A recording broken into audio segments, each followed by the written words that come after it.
Bismillah, alhamdulillah, wassalatu wassalamu ala rasulillah Sayyidina Muhammad bin Abdullah wa ala alihi wa sahbihi wa mawala. Asyhadu an la ilaha illallah wahdahu la syarika lah wa asyhadu anna sayyidana wa nabiyyana Muhammadan abduhu wa rasuluh. Amma ba'du, qala ta'ala fi kitabihil azim. A'udzu billahi minasyaitonir rajim. Bismillahirrahmanirrahim. Qala Luqman libnihi wa huwa ya'iduhu ya bunayya la tusyrik billah inna syirka la dzulmun adzim. Mudah-mudahan kita semua sehat walafiat, bisa melaksanakan kegiatan khususnya rapat ini sebaik-baiknya.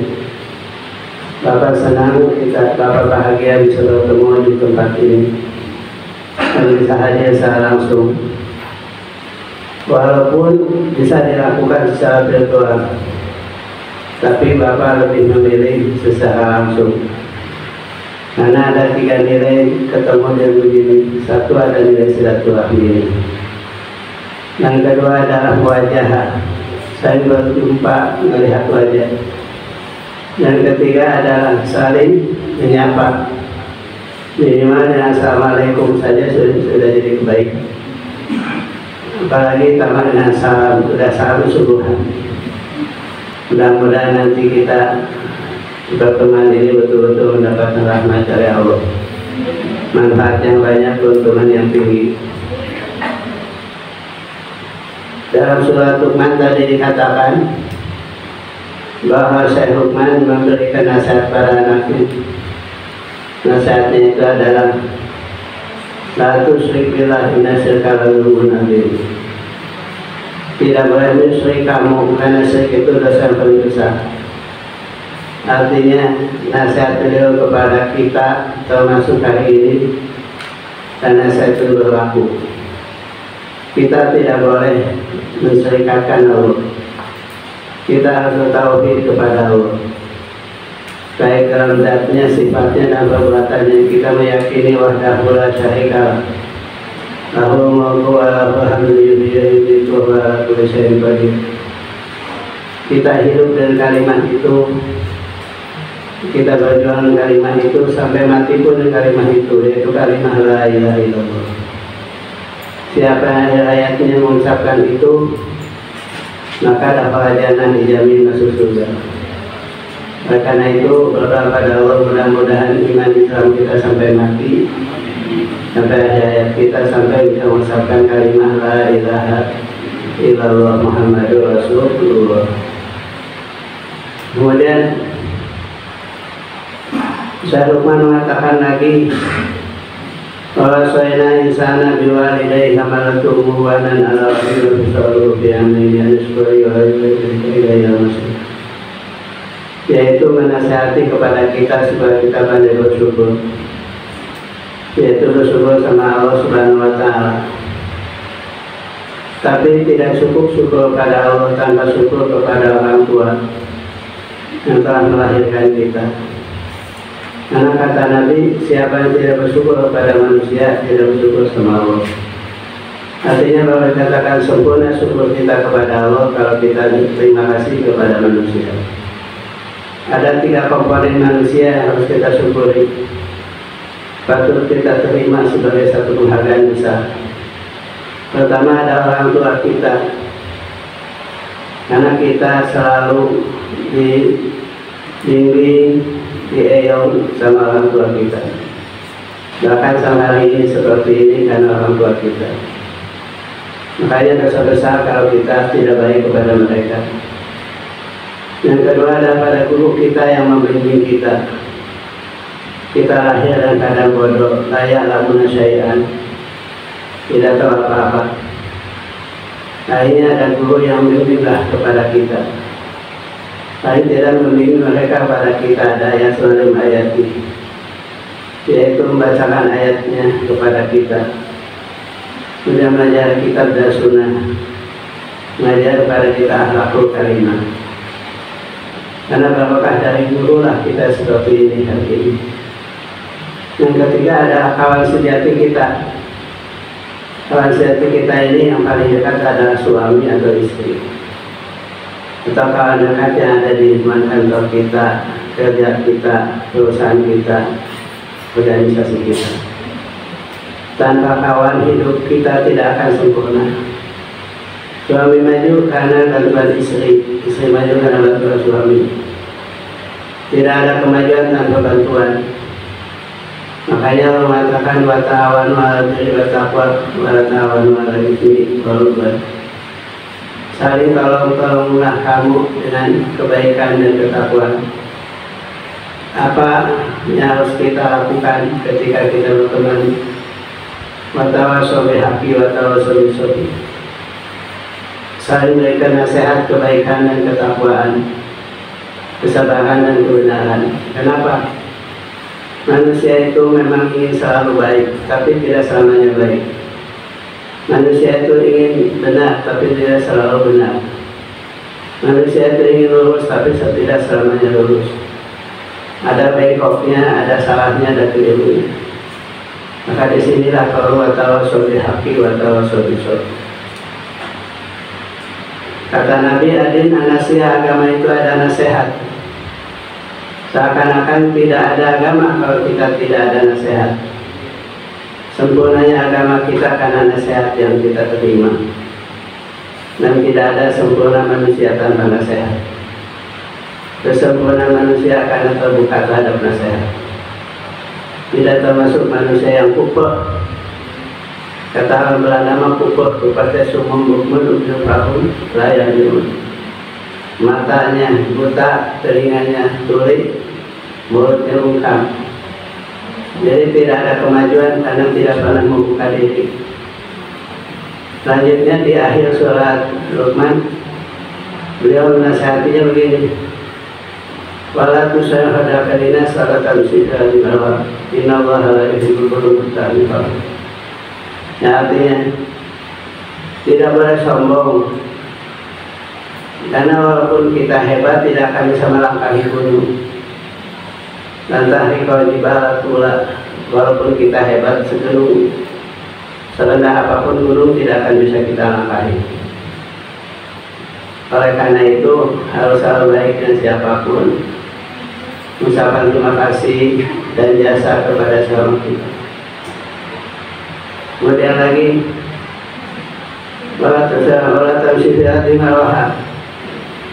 tidak boleh kita melakukan satu kesombongan, baik dalam ucapan, tindakan dan perbuatan, termasuk dalam hati. Karena sombong itu adalah perlakuan Fir'aun yang diwarisi oleh iblis, laknatullah. Karena itu orang sombong, orang iblis, turunan Fir'aun. Alhamdulillah kita mau hadir, mau mendengarkan, itu namanya termasuk kepada kaum yang walatusnya berdakalina atau singgah. Jadi tidak boleh memalingkan muka, tidak boleh bermuka masam, selalu bermuka cerah, bahagia. Kita selalu santun, menyayangi, dan akan dekatnya siapapun. Bahkan ada hadis yang menyebutkan siapa yang masuk neraka, kullu hayyin lain saharin qalibin, kata Nabi. Hayyin artinya selalu lembut, santun, lainin tidak pernah kasar, saharin selalu mudah, qalibin selalu dekat, akrab dan familiar. Nah, pertemuan ini dan maka itu diadakan. Makanya Bapak hadir tidak bisa tidak, karena ingin selalu bertatap muka dengan Bapak dan Ibu guru. Misal bertemunya akan jadi rahmat dan barokah dari Allah Subhanahu wa Ta'ala. Kemudian kita bicara tentang COVID-19 hari ini. Kita tidak boleh abai, kita harus peduli dengan lingkungan. Karena kita ini sebagai warga negara Indonesia, bagaimana kalau COVID ini terus-menerus tanpa henti? Yang rugi bukan mereka, kita juga. Makanya PPKM kita harus dukung, kita bantu, kita ikut serta.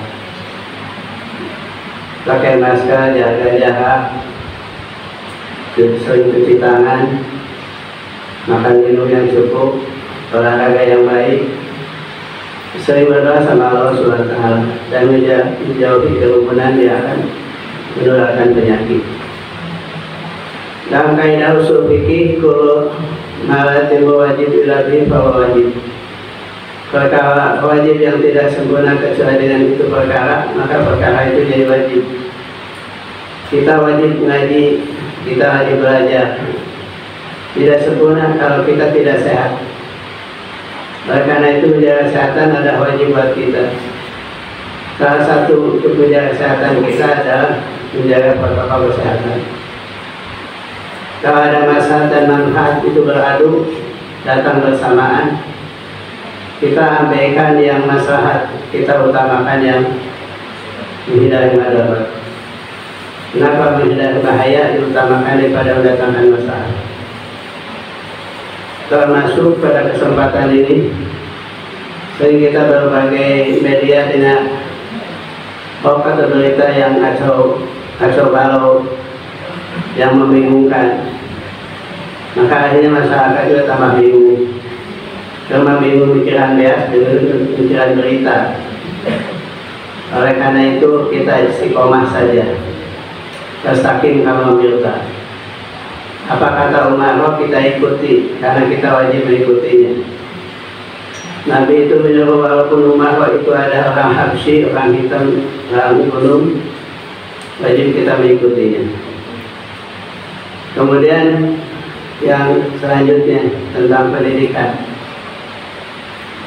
Tentang pendidikan ini Rasulullah sudah mengatakan dalam hadisnya, terutama didiklah anak-anak kalian karena mereka akan hidup pada satu zaman yang bukan zaman kalian lagi. Bahkan ada yang mengatakan, kamu jangan belajar seperti belajar kalian kepada orang tua kalian. Kenapa? Karena generasi akan datang tidak akan seperti kalian. Jadi ulah kia budaya yang kena budak teh mutlak kudu seperti baheula. Memang ada positif, ada baiknya. Tapi ingat ada kekurangannya. Oleh karena itu inovasi, kreativitas, visioner harus menjadi pikiran dari kita semua dalam mengelola pendidikan ini. Kemudian yang kedua ada hadis yang disebutkan kata Nabi, didiklah anak kalian dengan 3 hal. Pertama cinta Nabi, 2 cinta sahabat dan keluarga, ketiga adalah cinta terhadap Al-Quran, yaitu membaca Al-Quran. Oleh karena itu kata Nabi, pemikul Al-Quran akan diberikan syafaat pada hari kiamat dan masuk surga dengan para nabi. Betapa mulianya kalau kita hari ini mendidik anak kita, murid kita, santri kita dengan 3 hal ini. Pertama cinta Nabi Muhammad SAW. Karena bagaimanapun hari Nabi itu adalah panutan bagi kita. Tidak ada rasa syukur kita yang harus kita syukuri paling besar kecuali kehadiran Nabi Muhammad SAW. Tidak akan begini tanpa Nabi Muhammad SAW. Oleh karena itu yang paling utama zikir setelah baca Quran, baca sholawat. Kenapa? Sholawat itu menyebut Nabi, menyebut Allah. Tapi kalau menyebut Allah belum tentu menyebut Nabi. Oleh karena itu banyak-banyaklah baca sholawat pada kanjeng Nabi Muhammad Sallallahu Alaihi Wasallam. Paling tidak baca sholawat syifa. Mari kita sama-sama. Allahumma sholli ala sayyidina Muhammadin fil qulubi wa ala alihi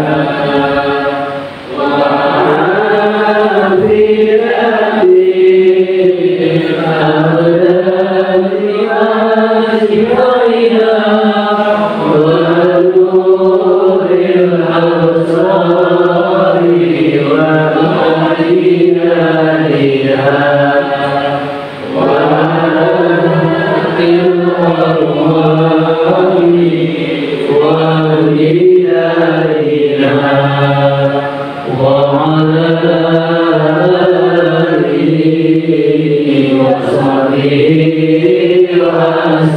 salim. Sekali lagi. Allahumma salli ala sayyidina Muhammadin tibbil qulubi wa dawaiha wa afiyatil abdani wa shifaiha wa nuril absari wa diyaiha wa nuril arwari wa diyaiha wa ala alihi wa sahbihi wa sallim. Ya, makasih. Salah satu bentuk cinta kita kepada Kanjeng Nabi adalah banyak membaca sholawat kepada beliau. Langit ini tertutup, kalau ini dibuka langitnya ada sholawat.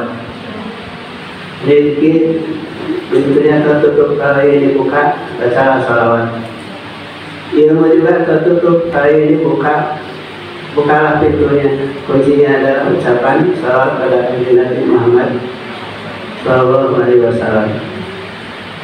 Kalau dulu orang tua baca sholawat sederhana sekali, lagunya kayak gini, Allahumma sholli ala Muhammad ya Rabbi sholli alaihi wasallim. Allahumma sholli ala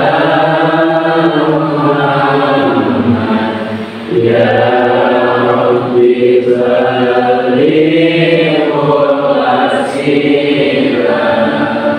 Ya, makasih. Kemudian selanjutnya cinta keluarga Nabi. Mengapa harus cinta pada beliau?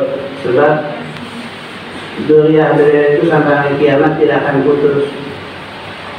Darah beliau itu terus mengalir sampai anak cucu sampai hari kiamat. Kalau kita cinta Nabi, harus cinta keluarganya. Tidak sempurna kecintaan Nabi tanpa kecintaan kepada keluarganya. Kita tidak bisa melihat pribadi dan kelakuan masing-masing. Kita melihat kakeknya saja atau neneknya, yaitu Nabi Muhammad Sallallahu Alaihi Wasallam. Karena ada hadis yang menyebutkan, siapa menyakiti anak cucu Nabi, sama menyakiti Kanjeng Nabi Muhammad Sallallahu Alaihi Wasallam. Siapa mencintainya, berarti mencintai Kanjeng Nabi Muhammad Sallallahu Alaihi Wasallam. Oleh karena itu, demi syafaat Rasulullah pada hari kiamat, cintailah keluarga Kanjeng Nabi Muhammad Sallallahu Alaihi Wasallam. Ini hadisnya sahih, bagaimanapun gak bisa diingkari oleh siapapun. Cintai Nabi dan cintai keluarganya. Dan itu wajib diajarkan kepada anak cucu kita, termasuk kepada sahabatnya yang telah ikut serta memajukan Islam ini. Abu Bakar, Umar, Utsman adalah sahabat Nabi yang ikut memajukan Islam, melanjutkan perjuangan risalah dan dakwah.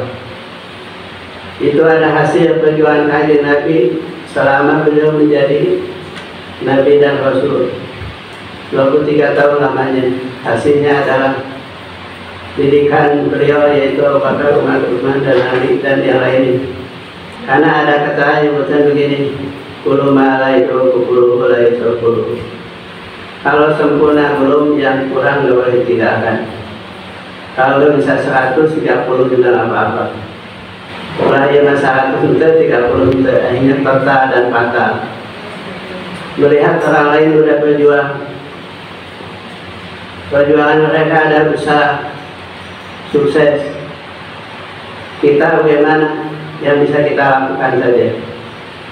Walaupun supaya bahasa tema hanya bisa mengajarkan anak dengan bismillah saja, ajarkan bismillah pada anak. Karena ingat Bapak waktu dulu datang ke Purwakarta, itu ada tahun 80, ziarah ke Mama Au, tokoh ulama di Purwakarta, termasuk kawan akrabnya Abah Alawi atau mertua. Dia hanya nasihati ke Bapak waktu itu apa? Kumpulkan barudak tetangga, melalui kene dan rusun lema hese, kolak komo. Kumpulkan barudak tetangga, so ajarkan alif bata kurang. Sanajan apa ukur ujuman bisa jauh-jauh di masyarakat itu bisa gitu. Maka dimulai kumpulkan anak-anak tetangga, anak-anak kecil. Akhirnya diajari oleh Bapak langsung dengan ucapan Bismillahirrahmanirrahim, abad terasa diajarkan. Bahkan teteh, dedek, kiki semuanya diajari Bapak langsung, tidak ngulikan batul. Sampai lahirnya metode Iqra itu berkah daripada ngelatih Bapak terhadap teteh, dedek, dan kiki. Maka jadilah Iqra yang kemudian didirikan TK dan TPA. Itu ada idenya ketika ngajak teteh, dedek, dan kiki adanya Iqra itu. Alhamdulillah, jadi nasihat Ustaz Auf itu dilaksanakan oleh Bapak. Tidak usah melihat yang besar. Kalau mampu yang kecil, kerjakan yang kecil. Ulah gede itu nuletik gitu. Dan alhamdulillah barokah daripada ngajar anak-anak, termasuk ngajar teteh, dedek, dan kiki, lahir TK dan TPA. Tapi udah gede, teteh kuliah di Jakarta, memberikan sebenarnya kepada Bapak. Bapak sana dari UIN teh kuliah seluruh sepuh kalau Bapak ayah. Bapak tenangan kuliah di S2. Itu idenya dari teteh. Kemudian akhirnya dari S2 langsung ke S3. Saya mau S4. Alhamdulillah selesai gitu kan. Nah kemudian dari ngajari anak-anak kita itu, yang membesarkan kita bukan kita tapi Allah SWT.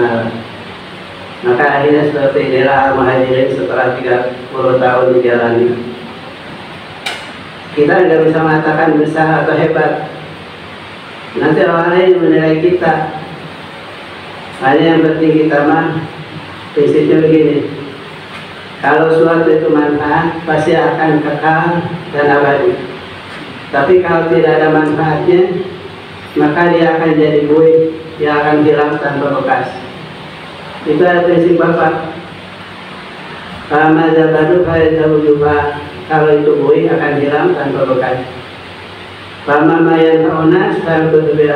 itu manfaat akan kekal di muka bumi.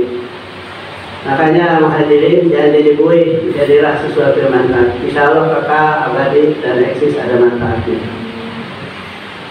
Ibu dan bapak sekalian, yang ketiga adalah Nabi mengajarkan kepada kita ini supaya anak kita ini dengan Quran.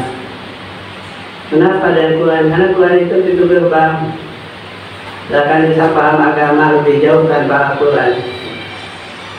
Ada 5 sikap kita terhadap Quran. Diyakini sebagai kita. Dimana Quran itu dari kita bulat baik-baik. Kitab yang tidak bisa diragukan lagi isinya. Ragu terhadap satu huruf saja dalam Al-Quran itu murtad. Apalagi kalau kita ingkar pada keseluruhan. Itu pertama, yakin dari kita bola baik. Kedua, kita bisa membaca dengan baik. Karena Allah mengatakan Iqra bismi rabbikal ladzi khalaq. Jadi baca Al-Quran dengan baik. Kalau Bapak Ibu guru ada yang belum bisa baca Quran yang baik, mempermudah mudah kene. Belajar Al-Quran yang baik. Isi kabul buku corona. Belajar sekarang mempermasih hidup kene dan sehat kene. Dan alhamdulillah kalau ada Bapak dan guru yang mau belajar Al-Quran, itu menandakan kesadaran terhadap ilmu, mau maju, mau berkembang. Kita itu pandai godek, kita hafatul ngaji, manehna henteu. Manehna kudu minta hafatul kudu diajar, manehna henteu. Kita sebelum minta kerjakan dulu, indra binafsi. Yang ketiga ada menghafal Quran. Menghafal Quran itu harus dilakukan oleh kita tiap hari, harus ada program. Walaupun tidak banyak, kita lakukan hafalan itu. Minimal kalau kita punya hafalan menjadi imam teh bisa jadi imam. Ada ayat dan surat yang kita baca. Tapi hafalan itu harus benar dulu bacaannya. Karena kalau sudah jadi hafalan susah dirubahnya. Belajar baca Quran tidak ada kata selesai. Sampai kapanpun terus kita belajar baca Quran. Sampai hari ini Bapak masih belajar juga, menanyakan kepada yang sudah hafidh. Karena tidak seperti para hufaz kalau belajar Quran.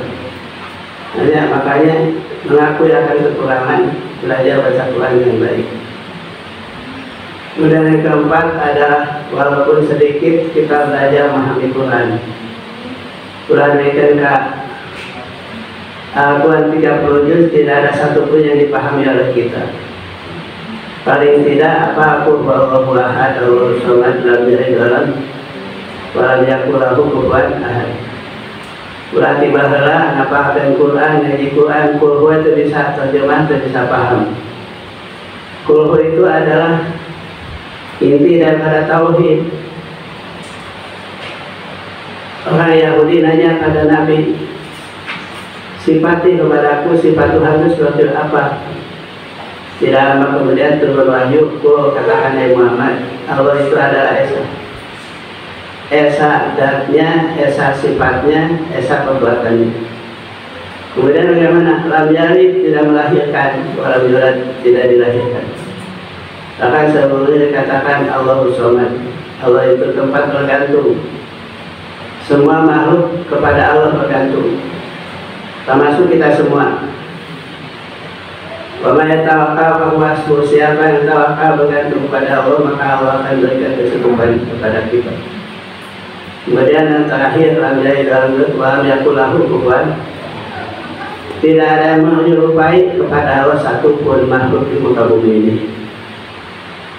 Makanya kata Sayyidina Ali, kalau kita membaca Qul 3 kali, pahalanya sama dengan membaca Al-Quran keseluruhan. Maka paling cantik 3 kali baca Quran, baca Qul insya Allah sama dengan khatam Quran. Mulai khatam Quran itu Qul itu tidak. Bacalah Qul 3 kali sebelum tidur. Kemudian Sayyidina Ali itu ada inspirasi yang datang dari Kanjeng Nabi yang menyebutkan Qul huwallahu ahad, Quran. Qul itu ada sepertiga daripada Quran.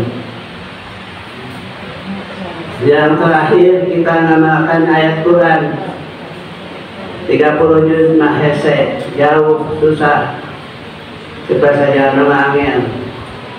Atau saya tentu mesti amalkan Quran, amalkan ikrar halaina, ikrar bismillahirrahmanirrahim ladzi khalaq. Bacalah makhluk, bacalah Quran, bacalah alam dengan atas nama Tuhan. Bismillahirrahmanirrahim. Khalaqal insana min 'alaq. Kemudian hadis selanjutnya,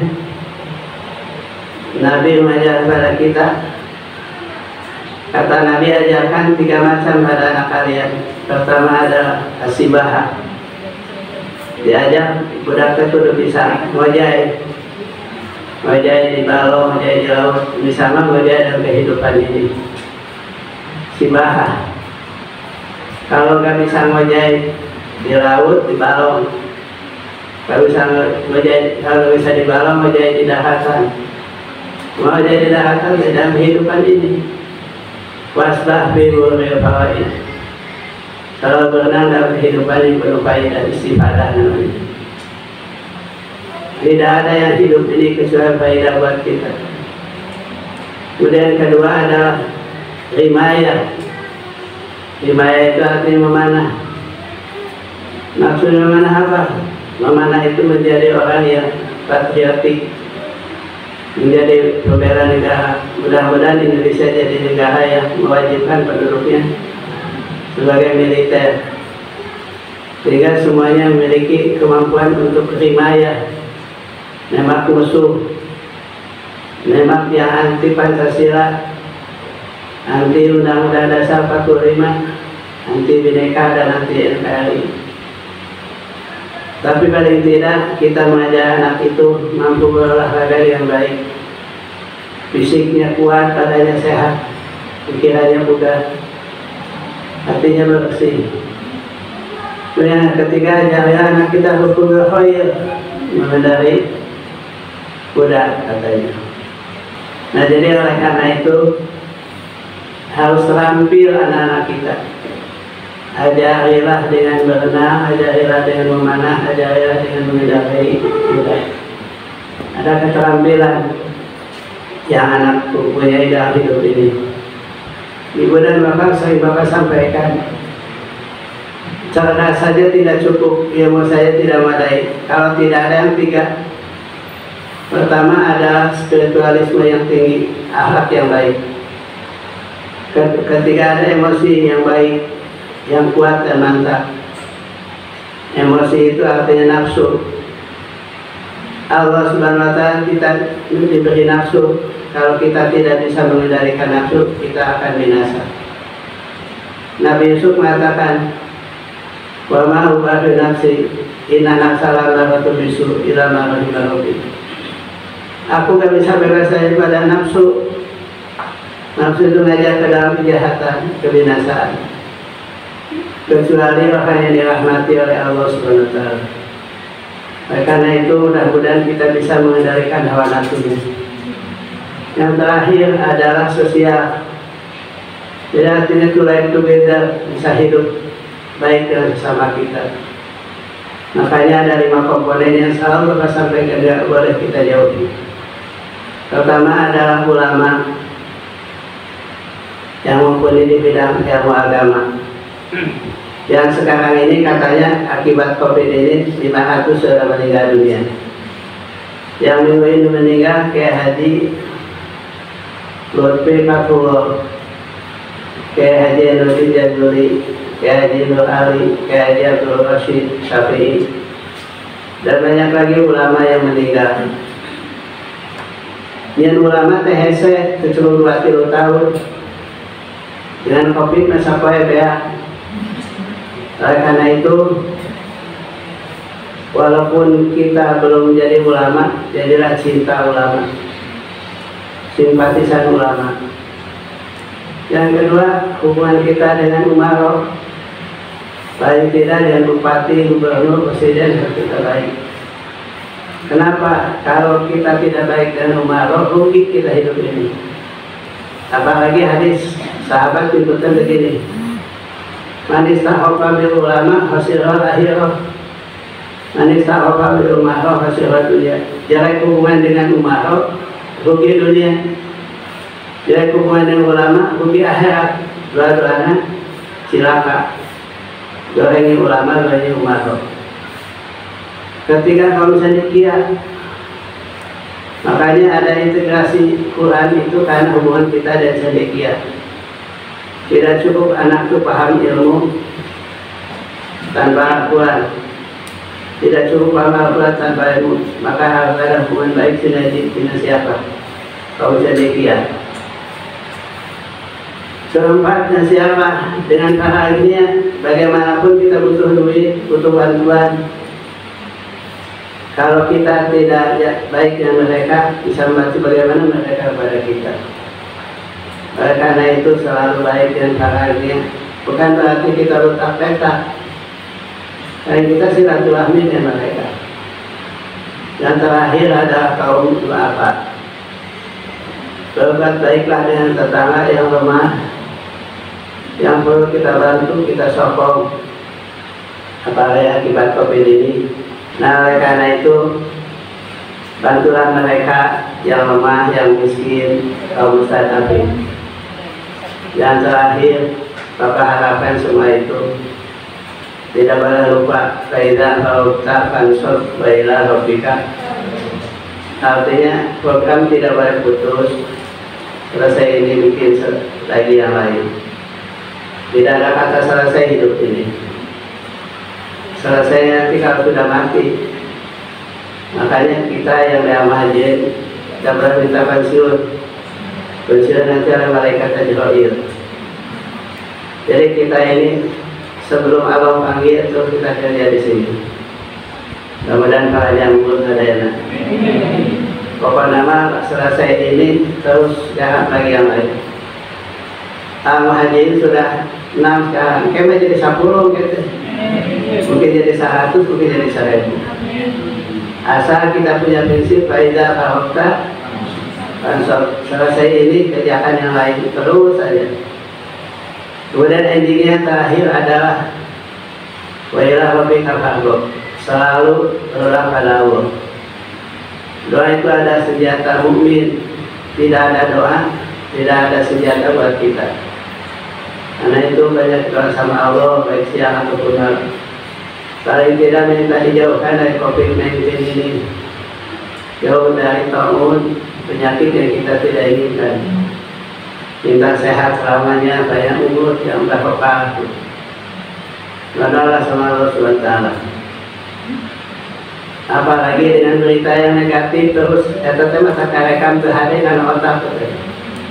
Jadi pikiran eta sieun bae. Kalau maut, paling tidak sih sakit. Makanya ada yang mengatakan kalau sudah banyak berita begitu, ditutup dengan 2 hal. Happy big sana, 2 happy ending. Happy big itu tutup dengan kebahagiaan. Kalau pikirannya baik, kalau pikirannya penyakit, kita pikirkan yang bahagia, yang nikmat, yang ideal buat kita. Yang ketiga adalah kita happy ending. Pokoknya garap kerjaan sampai selesai, tugas kita sampai tuntas.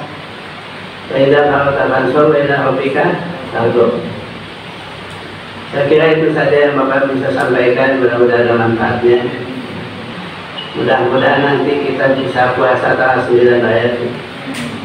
Kalau tidak dari tanggal 1, karena kata Nabi 1 hari puasa di tanggal 9 ayat tukafiru sana al-madiyah. Kalau kita puasa 1 hari bulan ayat tanggal 9 menghapus dosa setahun yang sudah lalu. Bersih dosa teh puasa tanggal 8 ayat ini. Apalagi kalau nanti bisa kurban, mudah-mudahan semuanya bisa kurban. Kalaupun ibu bapak belum sampai kurban dengan sapi, apalagi tidak sampai kepada yang lebih baik kepada sapi, misalkan sapinya Pak Jokowi gitu. Ya domba mah ulah henteu gitu. Kalau domba henteu atau hayam-hayam gitu. Hayam nanti sedekah aja udah keluaran 50.000 ya Allah. Mudah-mudahan jadi barokah hayam buat kita semua. Mudah-mudahan segera kita selesaikan tugas kita dengan baik. Nanti Allah akan tugaskan setelah selesai yang kita harapkan ini dari Allah. Jadi itu saja. Assalamualaikum warahmatullahi wabarakatuh.